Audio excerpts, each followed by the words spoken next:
Welcome back to the Uinta County Heritage Museum's Women of Courage series that we're doing here at the museum. It's been so much fun learning about women that have lived here in the Uinta Basin and made a difference with their courageous decisions through the years. We are still looking for more stories, so feel free to let us know if you have anyone that you would like us to highlight or that you would like to highlight yourself. We'd be happy to have you voice the story. Today, I would like to thank Elaine Carr from the Regional History Center for her Gutsy Woman series that she puts in the journals. We use a lot of her information for finding women that we might have stories that would be interesting to the public. Today we chose a woman named Grace Augusta Pring Lambert, and she lived here from about 1921 till she died in 1974. And she was a very professional and caring woman who took great efforts in trying to help the health community here in Vernal. And so I will flip the camera and begin her story. This is the only photograph that we've been able to find that shows a picture of Grace. She was born in 1885 in the state of Montana near, in Miles City area. She lived there until around 11 years. She was still in Montana most of her growing up years. Eventually, she met John A. Lambert, who was a junior. His father had the same name, and they lived here they didn't live in Vernal at the time, but they had lived in the Uinta Basin, and they came back right after he married Grace, and they spent the rest of their lives here and spent most of their time in the La Pointe area, and they are buried in the La Pointe Cemetery. And so I'm going to read quite a bit today because there's some pretty cool stories about Grace. But one of the things I wanted to say in the beginning, with all the health issues that we're dealing with COVID and decisions that the government are making, trying, and the local health organizations are trying to help regulate the problems of the COVID outbreak. I thought it was interesting to see that this isn't something new. This is something that has been happening for many, many years in the United States. We just haven't been, in my lifetime, so cognizant of one that made such a difference. But there are many instances where Grace was on the board of the community health organizations trying to teach the citizens of the Uinta Basin better health practices so that they would be able to overcome many diseases that were affecting the lifestyle of the citizens in this area. There is one instance where she was instrumental in an immunization clinic that they opened up, and over 1,000 people came. They were giving vaccines for diphtheria, typhoid, and smallpox, which had become a very big problem in this area. And so she was very cognizant that nursing practices and health issues were very, very incrementally important to the citizens of an area. She spent many times working with the sick in small ways, like an individual person's home. She'd be there for a week nursing someone back to health. So even though she was married and lived in La Pointe, there would be many times you'd see where in the newspaper she had spent a week at the home of a citizen in Vernal or in Ashley or in Naples, or many times on the western side in La Pointe or Rondelet, or maybe over at Fort Duchesne. So she was constantly going where the sick were and tending to their needs for no matter how long those needs were needed. She was very capable of helping those who were having babies, and she delivered many babies in the area. There was one story about a young boy who had broken his arm. She and a local friend who held him so that she could reset his arm and then send him to the doctor in Vernal. When he got to the doctor said, "Oh, it's not broken." And when he went back, he said it wasn't broken, and she told him to go back and tell the doctor, yes, it was broken. And when he looked at the x-ray more carefully, he realized that it was broken, that she had just done such a good job at bracing the arm and getting it back into place that he did not initially see the break. So she was known for her capabilities in doing a really good job as a nurse in this area. During World War II, she spent at least 3 years at the Fort Duchesne Hospital. She would work there all week and just go home on the weekend to her husband. And she was just gone from home a lot. In an article that was written by one of her relatives, her husband's cousin, it says that Grace was called on many times to help those needing a doctor or a nurse, probably both. Medical help was hard to find. Oftentimes, she left her own work, washing, ironing, or bread making, when someone came asking for help. Grace walked many, many miles in all kinds of weather to care for the sick or injured in Vernal and in La Pointe.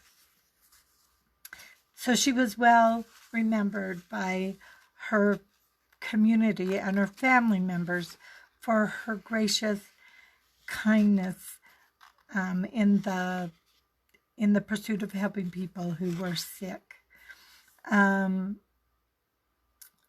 She never had any children of her own, and so when you look for photographs and memorabilia about her, it's really hard to find because there was no family to pass down photographs to from her own life. And I would love a bigger picture of Grace. But there is one article that is found in the Vernal Express that I'm going to read to you because it's a reminiscence that she had with a resident of La Pointe. And this is the story that they tell. It's going to go back to her life when she was living in Montana. We were talking about the Cheyenne Indians, and I said suddenly, wasn't that Sitting Bull's tribe? There was a significant pause, as if a memory were holding its breath, and a little secret light seemed to turn on way back in Grace Augusta's tired old eyes. Her chin lifted a trifle. Well, with well-hidden pride when she finally answered casually, too casually, yes, he was a Cheyenne. They were a handsome people. I knew Sitting Bull's son and his grandson, who was a couple of years older than I. I was stolen 3 times by the Indians when I was a child. The first time I was taken, I was only 18 months old. That was early in the spring of 1888, and of course, I don't remember it, but my mother has told me much about the incident. It was one of the first warm days of spring, and the door was open. Mother had just finished a roll of butter and set it aside with a cloth over it, when suddenly and dramatically this Indian came swiftly in, brandishing a knife. He scooped me up by the heels, impaled the roll of butter on the knife, and left like a shadow of a hawk. Mother, screaming frantically, rang the Indian bell. The men came running. Posses were quickly organized and scattered in all directions, for they had no idea which way the Indian had gone. I had been tied belly-bust across the horses and accidentally kicked off a yellow elk hide moccasin a couple of miles from the trading post. When the men found the moccasin, they could identify the tracks of the horse the abductor was riding, and the rest was easy. They tracked him right into the Indian camp. One very dark-complexioned soldier walked brazenly in and demanded his papoose. His hair was black and curly, and so was mine, and so his word was not doubted. He and my father found me without difficulty, and the food and trinkets were quickly offered to the tribe to ensure a peaceful getaway. My father had had pre-medical training at Ann Arbor, Michigan, and so was allowed to treat simple illnesses among the Indians. He was postmaster and manager of the trading post at Stacy, Montana. He also had a small drugstore there. Therefore, he knew most of the Indian families, but he did not know and were never able to find out who my abductor was that first time. After that first terrible scare, my parents were always teaching us what to do in case of Indian trouble again. Father was always saying to us, "Don't be afraid of anything. In emergencies, you can do things for yourself when you are clear-headed. But if you give way to panic, you are lost. Remember to leave clues, drop a hair ribbon, break a twig as often as you can, and be sure to keep your wits about you." At 4, I was given a pony of my own, but of course I knew how to ride long before that. This pony was trained to lower his head so I could leap on his neck. Then a quick flip when he raised his head would land me riding position on his back.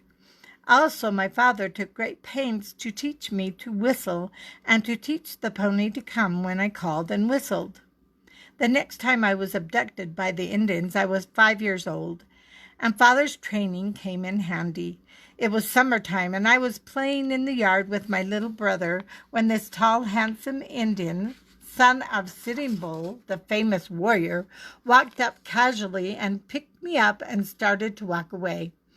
I was not especially frightened until he turned toward the creek and suddenly began to run. I screamed, and I saw Mother's terror-stricken face as she ran out of the house, but unfortunately she did not see us, for at that instant the Indian had leaped into the creek and hid under a deep cave-like bank. He held his hand over my mouth to keep me from screaming as I listened to Mother's terrified shrieks and heard her ring the Indian bell frantically. The men came running, and precious moments were lost while they were getting the horses up and getting them saddled. And when the shouts of the men and the pounding hoof beats of the horses died away in the distance, we came quietly out of hiding and rode leisurely away. I succeeded in dropping my hair ribbon unobserved in the first mile or so on our journey. Sometime later, I dropped a short piece of white shoestring and broke just one little twig, but the look I got from Mr. Bull warned me that I had better not break another. After a long ride, a very tired little girl was taken into camp and put in an enclosure surrounded by a smoldering ring of fire.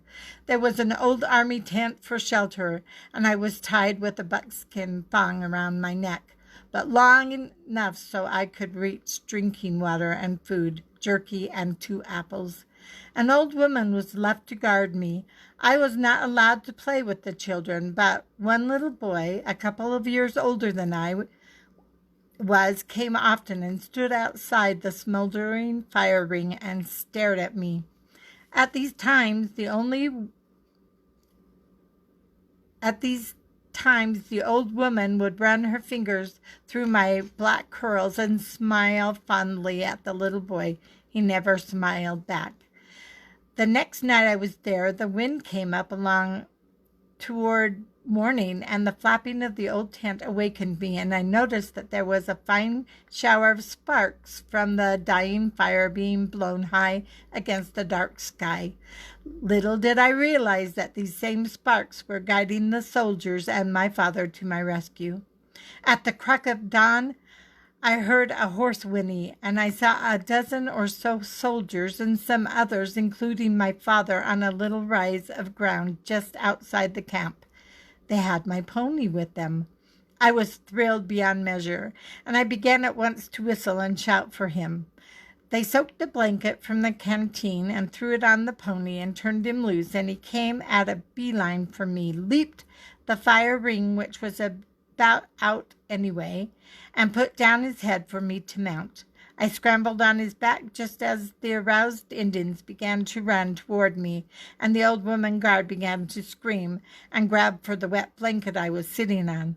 My father was whistling the pony back by this time, and the old jeller never got near us. Indians have a superstition about killing dogs, and the soldiers had brought along several vicious ones to guard the rear of our retreat. So, in an incredible short time, we were safely on our way home, but the dogs did not get back till sun up the next morning. I remember very clearly the third time I was taken by the Indians.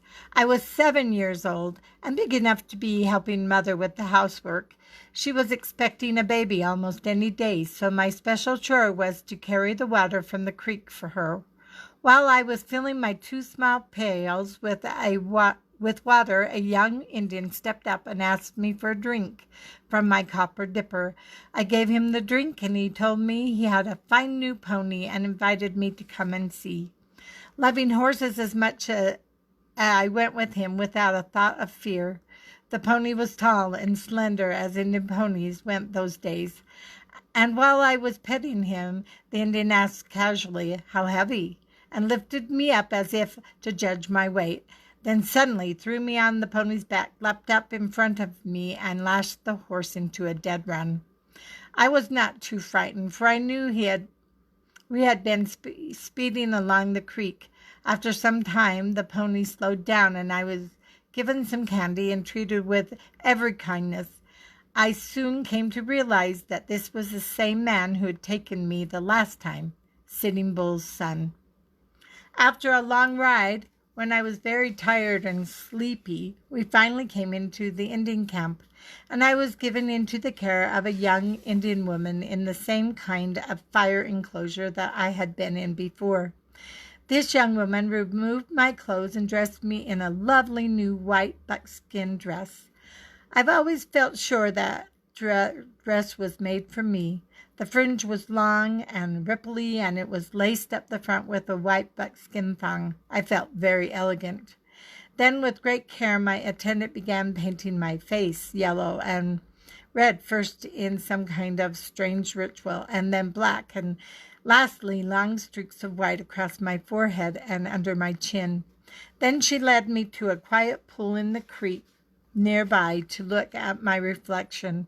It was obvious she was pleased with her artistry, and I suddenly felt like a very important person. We walked through the camp, and the children gathered to stare in fascination. None were dressed as fine as I. I was allowed to play with the children a while, and Sitting Bull's grandson brought up his pony for me to inspect. Loving horses as I did, I wanted to ride this one, but I was not granted that privilege. I think they may have figured I would try to escape. The children brought me bread, sort of a hot cake cooked by on the dying embers of a slow fire. It was good. Later, I was given meat and cheese. That night, I cried for my mother, and the young woman comforted me. I think I was with the Indians 3 days this last time, and each day I was allowed to play with the children for short periods. This just before daybreak on the third day, I was awakened by tremendous blasting and saw my father and several soldiers just outside the camp. I began to shout and whistle as my father had taught me to do, and my pony came galloping toward me. I was back with my father and the soldiers in a twinkling. They had thrown dynamite in several places to stampede the Indians and to find out where I was being held. Father and I and 2 soldiers rode ahead of the rest of the soldiers, and the rest of the soldiers came along a half-mile behind us to be sure that our retreat was well guarded. When we got home that night, my mother and father had one terrible time scrubbing the paint off my face. Sometime after this last episode, my father decided to sell his several business ventures and move away from Montana. I think I was about 11 at the time, and my hair was so long and so black that the Indians got the idea that I was part Cheyenne. I think they may have always have thought I was of their people, and that may have been the reason for the abductions. When we were about 5 miles from home that first day of our long journey, we came over a rise of ground and were suddenly surrounded by Indians. Sitting Bull's son approached my father with an offer to buy me. In spite of my training never to be frightened, I was terrified, and so was my father, but I still remember the calm, clear tone of his voice as he refused the ponies and the beaver pelts. Quickly, my brother brought out food for the women, candy for the Indian children, and tobacco for the braves. We left as soon as we decently could.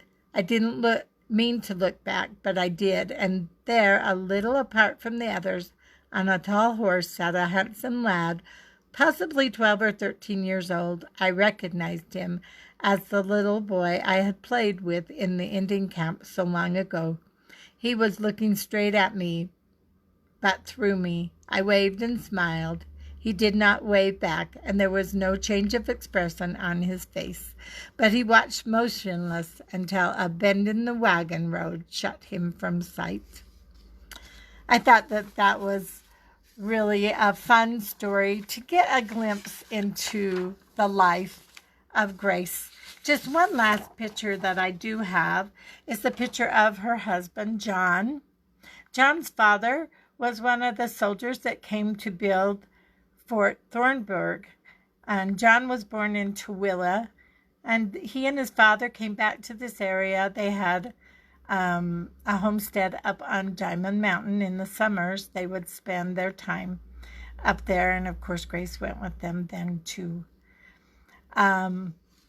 Grace lived until 1974, which means she would have been 89 years old. It just amazes me how many of our courageous women's stories have women who live into their 80s and 90s. I hope you enjoyed our story about Grace today, and we'll see you next week.